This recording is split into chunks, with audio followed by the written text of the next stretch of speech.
All right, listen, some of the things that this administration is putting out in public, they are putting out because they must assume that you're dumb. They must assume that you're stupid. They must assume that you are too incompetent to think through it for yourself. They wouldn't say some of these things if they believed you were smart. Let me give you an example. Here's Doug Burgum on Fox News. This is Donald Trump's Secretary of the Interior. He says wind energy sucks because if the wind isn't blowing, you get no energy. And that on the coldest days or the hottest days on the East Coast, wind is only providing a small percentage of the total grid. So you still need the rest of the power. Now, this is a line that does get applause every time because it sounds like common sense. Wind power, you need wind. If there's no wind, you got no power. It is misleading in every way that matters. Let me play the clip and then we will discuss it. And then the wind energy only works when the wind is blowing. And at times when we've needed it the most, along the East Coast during the coldest days and the hottest days in the last year, we've had 2% of the entire grid being powered by wind. You still need all the rest of the power. You still need all the base load. And PJM, the grid operator that runs from DC to New York, has been shut down over 20 gigawatts of base load in the last 5 years. So if people are worried about an electricity crisis, it was self-made by the same people that support offshore wind. The people that support offshore wind are the ones that were campaigning as special interests to shut down all the base load. But move to a different part of the country and you'll find out that electricity prices, like in my home state, are 1/3 that they are the price in New England. Yeah. And so again, it can be accomplished under President Trump's policies, which is a pro-energy policy. You can have reliable, secure, American-made, affordable energy. All right. Okay. So the point is no wind, no power. It's true on some superficial level that wind only generates electricity when the wind blows. You need the wind to blow to spin the turbine, and that's how you generate electricity. Like, congrats. Okay, that's not really a revelation. Everybody knows this, including the people who run power grids. The grid is not built around one power source working 100% of the time. Coal plants sometimes go offline. Gas plants sometimes fail. Nuclear plants could shut down for maintenance. Transmission lines can go down in storms. The point of a grid is that it's diversified. And number two, on the hottest and the coldest days, wind only provided 2% of the total energy requirement. It's a cherry pick. You might be saying, why is he only talking about the coldest and the hottest days? On extreme peak days, every grid leans on the sources that you can ramp up really quickly. Like, for example, gas as an example, as one instance of that. And whether you have wind or not, that would always be the case. Wind is not at this point supposed to carry the entire grid on every hour of the year, especially the coldest or hottest days of the year. It's sort of like saying, the seatbelt is kind of pointless because in the worst car crashes, it's really the airbags that are saving you. Forget for a moment that without the seatbelt, the airbag wouldn't work nearly as well because you could be hurled around the car. Like, put that aside, but it's like saying, forget about the seatbelt because it's really the airbags that on the serious crashes that we need. It's a dumb comparison. Now, number three, the part that they never mention is that wind power reduces fuel use every other day of the year.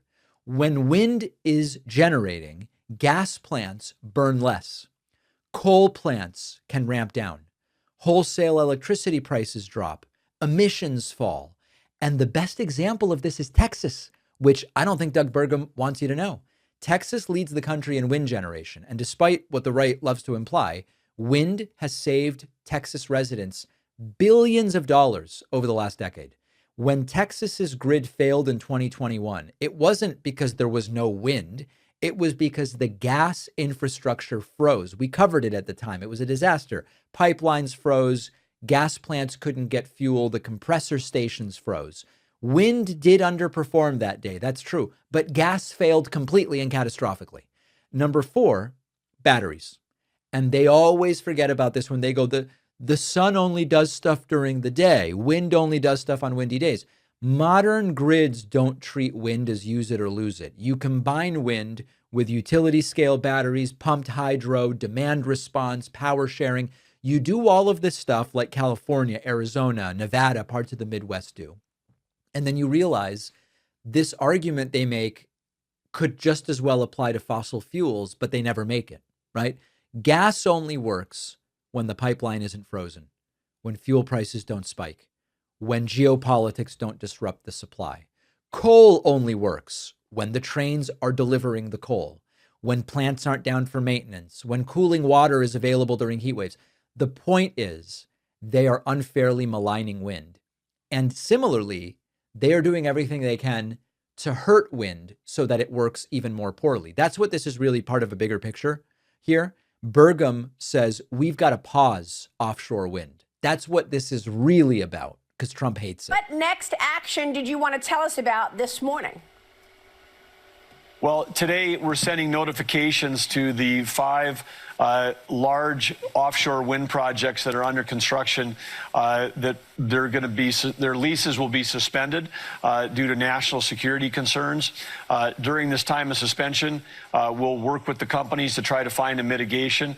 But we've completed the work that President Trump has asked us to do. The Department of War has come back conclusively that the issues related to these large offshore wind programs create radar interference that creates a genuine risk for the U.S., particularly related to the where they are in proximity to our East Coast population center. I'm so sorry for using this word. This is bullshit. Okay. There is no serious evidence that offshore wind provides rather a national security threat. The Department of Defense has studied this. Offshore wind projects get reviewed. They get mapped. They're coordinated. The idea that all of a sudden under Trump, the Department of the Interior has figured out, radar interference and effect on shipping lanes and undersea cables means we can't do it. It is nonsense. This is about one thing. Trump has had a personal vendetta against windmills for decades. He says wind turbines cause cancer. He says they kill all the birds. He says they ruin the view. He tried to block wind projects near some of his golf courses. This is only about one thing, and it's Trump hates wind turbines. There is no national security risk. They are doing everything they can to sabotage wind, and unfortunately, they might get away with it. Thanks for watching. Check out this other video, and if you like our content, make sure to subscribe so YouTube puts our videos in your feed, and subscribe to the podcast on Spotify and Apple.